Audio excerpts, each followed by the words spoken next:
తాకట్లో ఉన్న మీ బంగారాన్ని విడిపించి ఆ రోజు ఆన్లైన్ రేటుకి కొంటాం. Sharma gold company. శ్రీమాత్రే నమః, శ్రీ గురుభ్యో నమః. తదుపరి తులారాశి. తులారాశి వారికి సంబంధించి ఆదాయం 11, వ్యయం 5, రాజపూజ్యం 2, అవమానం 2. నూతన సంవత్సరంలో ఈ తులారాశి వారికి సంబంధించి శుక్ర, శని, బుధవారాలు చాలా అనుకూలంగా ఉంటాయి. ఇదిలా ఉండగా తులారాశి వారికి సంబంధించి గత ఏడాది కంటే ఈ ఏడాది చాలా మెరుగ్గా ఉంటుందని చెప్పొచ్చు. ఈ కాలం వీరికి కెరీర్ పరంగా చాలా అద్భుతంగా ఉంటుంది. శనిగ్రహ ప్రభావం వల్ల శుభస్థానంలో సంచరించడం వలన పోటీ రంగాల్లో మంచి విజయాలు సాధిస్తారు. అదేవిధంగా గురుగ్రహం యొక్క ప్రభావంతో నూతన పరిచయాలు, చాలా గొప్పగా ఉండేటువంటి వారితోని కూడా పరిచయాలు ఏర్పడతాయి. మీ యొక్క సామాజిక స్థితి పెరుగుతుంది. మరోవైపు నూతన సంవత్సరంలో కొన్ని విజయాలు కూడా సాధించేటువంటి అవకాశం ఉంది. కొన్ని విషయాల్లో జాప్యం, సవాళ్లు ఎదుర్కొనే అవకాశం అధికంగా ఉంది. దీర్ఘకాలిక విజయాలు ఖచ్చితంగా పొందుతారు. ఉద్యోగస్తులకు సంబంధించిన విషయానికి వస్తే తులారాశి వారికి సంబంధించి నూతన సంవత్సరంలో కెరీర్ పరంగా చాలా అద్భుతంగా ఉంది. ముఖ్యంగా మే తర్వాతి ప్రాంతంలో కష్టానికి తగిన ప్రతిఫలం దొక్కుతుంది. గురుగ్రహ ప్రభావంతో సానుకూల పరిస్థితులు అధికంగా గోచరిస్తూ ఉన్నాయి. అయితే శనిగ్రహ ప్రభావం వలన మార్చిలో షష్టగ్రహ కూటమి పూర్తయిన తర్వాతకి ఉద్యోగస్తులకు కొన్ని ఆటంకాలు కలిగించే అవకాశం ఉంది. ఈ సమయం నందు మీరు పనిచేసే ప్రాంతంలో అధికారులతో సమస్యలు ఎదుర్కొనే అవకాశం ఉంది. ఖచ్చితంగా మీ పై అధికారులకు సంబంధించి ఏవైనా సరే మాట్లాడేటప్పుడు కాస్త జాగ్రత్తగా చూసుకొని మాట్లాడండి. అదేవిధంగా గురుగ్రహ సహాయంతో ఎప్పటికప్పుడు సమస్యలన్నింటినీ పరిష్కరించుకుంటూ ముందుకు వెళ్తూ ఉంటారు. రాహుగ్రహ, కేతుగ్రహ సంచారం వలన 6, 12వ స్థానంలో సంచారం చేయడం వలన ఈ రాశి వారికి కొన్ని సమస్యలు ఎదురయ్యే అవకాశం ఉంది. అలాగే విజయాలు కూడా అదే పరంగా సాధిస్తారు. వీరి గ్రహ సంచారం చాలా తక్కువగా ఉంటుంది. ఈ నూతన సంవత్సరంలో ఆర్థిక పరంగా, వ్యాపార పరంగా తులారాశి వారికి సంబంధించి శనిగ్రహ ప్రభావం కష్టానికి తగిన ఫలితం ఉంటుంది. కెరీర్ పరంగా విజయం సాధిస్తారు. పోటీ రంగాల్లో విజయం ఉంటుంది. గురుగ్రహ ప్రభావం మొదటి 6 నెలలతో పాటుగా కీర్తి పెరిగే అవకాశం ఉంటుంది.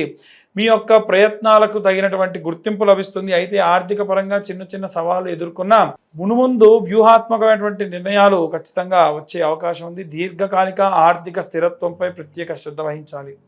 కుటుంబ సభ్యులకు సంబంధించిన విషయంలో, అలాగే మీ యొక్క వైవాహిక జీవితంలో ఎలాంటి ప్రభావం ఉంది అనే విషయాన్ని తెలుసుకోవడానికి శనిగ్రహం యొక్క ప్రభావం వలన ప్రేమ జీవితంలో కొన్ని సవాళ్లు ఎదుర్కొంటారు. అయితే మే తరువాతి కాలంలో గురుగ్రహ స్థానం మారడం వలన గురుగ్రహ అనుగ్రహంతో ప్రభావవంతమైనటువంటి వ్యక్తులతో కనెక్ట్ అయ్యే అవకాశం ఉంది. దీని వలన మీ సామాజిక సర్కిల్ కూడా పెరుగుతుంది.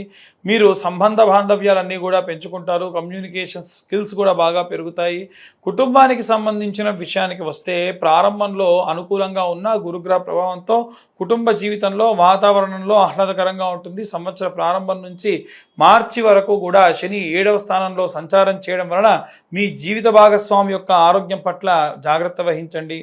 అలాగే మీ యొక్క శనిగ్రహ ప్రభావం వలన ఆరోగ్యపరంగా చాలా మెరుగవుతుంది. అంతేకాకుండా రాహు ఈ రాశి నుంచి 5వ స్థానంలో సంచారం చేయడం వలన కొన్ని సమస్యలు ఎదుర్కొనే అవకాశం ఉంది. మీ పిల్లల నుండి ఏదైనా సరే ఇబ్బందికరమైనటువంటి వాతావరణం చూసే అవకాశం ఉంది. అయితే విదేశాలకు సంబంధించిన విద్యకు సంబంధించిన విషయంలో పిల్లలకు సంబంధించిన మార్గం సుగమం అవుతుంది.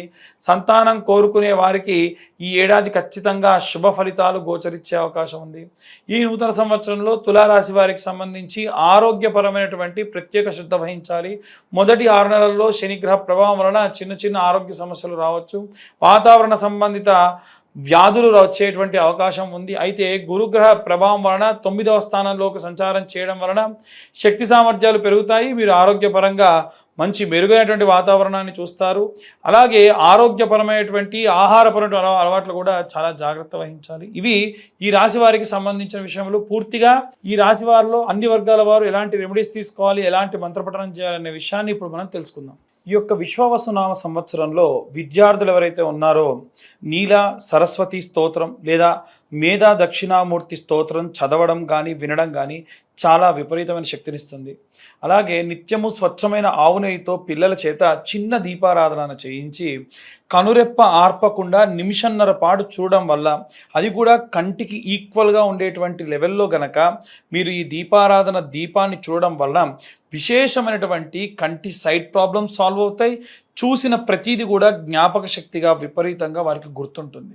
అలాగే గృహిణులందరూ కూడా ఈ సంవత్సర కాలం మొత్తంలో కూడా మరకత వర్ణంలో లేదా పచ్చకర్పూరం కలిపినటువంటి కుంకుమ ఏదైతే ఉంటుందో దానితో అమ్మవారికి శ్రీమాత్రే నమః అనేటువంటి కుంకుమార్చన లేదా జపము 10,000 సంఖ్య చేయాలి.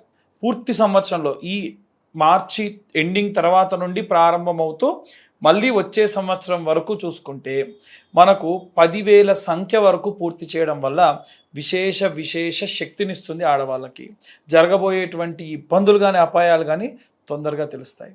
అలాగే ఉద్యోగస్తులు ఎవరైతే ఉన్నారో వీరు ఒక గోల్డ్ కలర్ క్లాత్లో కొన్ని శనగలు, ఒక 4-5 శనగలు సరిపోతాయి వేసుకొని ఆరెంజ్ కలర్ క్లాత్ దారంతోనే దాన్ని మూటలా కట్టి నవగ్రహాల గుళ్ళో బృహస్పతి గ్రహం అంటే గురుగ్రహం ఎక్కడైతే ఉంటుందో అక్కడ గురువారం నాడు ఉదయం 7:20 లోపు మట్టి ప్రమిద, కొత్త మట్టి ప్రమిద పెట్టి దాంట్లో ఇది ఒక మూటను పెట్టి వీలైతే సంపెంగ నూనెతో కానీ లేకుంటే విప్ప నూనెతో కానీ ఆముదం కొంచెం కలిపి దీపారాధన చేయడం వలన విశేషంగా ఉద్యోగానికి సంబంధించినటువంటి ఇబ్బందులన్నీ కూడా క్లియర్ అవుతాయి. అలాగే ఎవరైతే వ్యాపారం చేసే వాళ్ళు ఉన్నారో సాంబ్రాణి పౌడర్గా దొరుకుతుందండి. ఆ పౌడర్ అలాగే తెల్ల ఆవాలు, ఆవు నెయ్యి 3 కలుపుకొని ప్రతి శుక్రవారం నాడు సాయంత్ర సమయంలో స్నానమాచరించి మీ వ్యాపార స్థలంలో ఒక కప్పుని వెలిగించుకొని అంబిక ధూప్ కప్స్ ఉంటాయి కదా, అలాంటి కప్స్ ఏదైనా వెలిగించుకొని ఆ పదార్థాన్ని తీసుకొని మిశ్రమం కలిపినటువంటి దాన్ని నుదురు దగ్గర పెట్టి అందులో వేయడం వలన, వేసేటప్పుడు మీ కోరికలు వాంఛలు కోరుకోవడం వలన మీ యొక్క షాప్ దగ్గరికి వచ్చేటువంటి గాలి ధూళి దిష్టి అన్నీ కూడా తొలగిపోతాయి. ఎందుకంటే ఒకసారి వ్యాపారస్తులు వ్యాపారం ఓపెన్ చేశారనంటే శౌచము అశౌచము ఉన్నవాళ్ళు, అలాగే రకరకాల చోట్లకు వెళ్ళొచ్చిన వాళ్ళు, మృతా శౌచంతో ఉన్నవాళ్ళు, జాతా శౌచంతో ఉన్న వాళ్ళు అందరూ వస్తారు. అలాంటి సంభావిత దోషములన్నీ కూడా ఇలా చేయడం వల్ల క్లియర్ అవుతాయి. అలాగే ఎవరైతే ఈ యొక్క సినీ రాజకీయ రంగాల్లో ఉన్నారో వాళ్ళు చండీ హోమం చేయించుకోవడం మంచిది. చండీ పరాదేవత మీకు ఉన్నటువంటి చాలా రకాలైనటువంటి, ఎందుకంటే పబ్లిక్ పోర్టల్లో విపరీతంగా తిరుగుతూ నరదిష్టి విపరీతంగా ఉంటుంది కాబట్టి పోవాలి అనంటే చండీ హోమం చాలా మంచిది. సంవత్సరంలో కనీసం ఒకసారైనా చేయించుకోవాలి. కరుంగలి మాల లాంటివి ఏవైతే ఉంటాయో ఆ మాలలు కూడా ధరించడం మంచిది. అలాగే ఎవరైతే వివాహం కోసం ఎదురు చూస్తూ ఉన్నటువంటి అమ్మాయిలు కానీ అబ్బాయిలు కానీ, అమ్మాయిలైతేనేమో వరపాశుపతము అనేటువంటి హోమం ఉంటుంది. అంటే శివుడికి చక్కెరతోని అభిషేకం చేసి, ఓన్లీ చక్కెరతో అభిషేకం చేసి తర్వాతకి హోమం చేస్తారు. అమ్మాయిలకైనా సరే అలాగే శివలింగానికి అభిషేకం చేసి తర్వాతకి హోమం చేస్తారు. అమ్మాయిలు చేసేదాన్ని వరపాశుపతం అని, అబ్బాయిలు చేసేదాన్ని కన్యాపాశుపతం అని అంటారు. ఈ పాశుపత హోమము మీ దగ్గరలో ఉన్నటువంటి అర్చక స్వాములు ఎవరినన్నా అడిగితే చేస్తారు. లేదు కావాలి అంటే కింద ఉన్న మా నెంబర్ కూడా కాంటాక్ట్ చేయొచ్చు, మేమైనా సరే చేయిస్తాం. అలాగే ఎవరైతే విదేశాలకు వెళ్ళాలి అనుకుంటూ ఉన్నారో వారు ముఖ్యంగా ప్రసన్న మహాకాళి ఆలయంలో అమ్మవారికి కుంకుమార్చన చేయించి కొంచెం కుంకుమ మీతోనే పెట్టుకొని ప్రయాణం చేయండి. ప్రయాణంలో ఎటువంటి బడలికలు, ఎటువంటి ఇబ్బందులు, వెళ్ళిన తర్వాతకి ఎటువంటి విషజ్వరాలు రాకుండా అమ్మవారు కాపాడుతుంది. అలాగే ఎవరైతే పిల్లల దగ్గర లేకుండా వృద్ధాప్యంలో ఉన్నారో వారు నిత్యము కూడా అసుర సంధ్యా సమయంలో కాలభైరవాష్టకం చదవడం మంచిది, లేదా కాలభైరవాష్టకం వినడం మంచిది.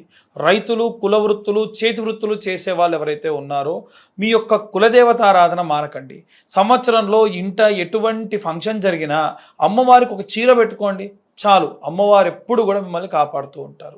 ఇవన్నీ కూడా గోచార రీత్యా చెప్పేటువంటి విషయములు మాత్రమే.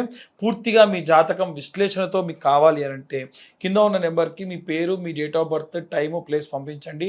ఈ 2025 సంవత్సరంలో కేవలం 2,025 రూపాయలు మాత్రమే ఛార్జ్ చేయడం జరుగుతుంది.